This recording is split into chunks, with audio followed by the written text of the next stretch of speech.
Super fresh at hot off the press. Artista update para sa inyong mga beshi.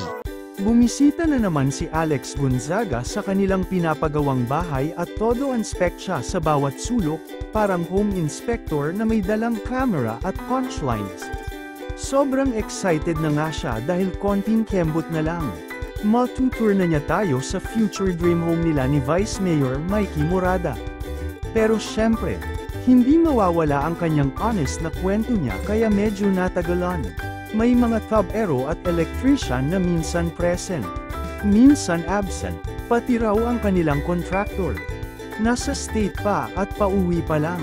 Kaya ayun, parang teleserye ang takbo ng construction. Hi netizens! Kamustahin natin ang ating bahay. So, meron tayong mga electrician at mga tubero na hindi pa pumapasok lagi. So, yan ang problema natin dahil ang ating contractor ay pauwi pa lang papuntang state. So, yan ang problema natin. Kaya hindi tayo makalipat-lipat pero malapit na. Kumapit na kayo. Kakapit na kayo. Kapit na. I don't think so. No, no, no, no. I don't think so. No, no, no, no. It's never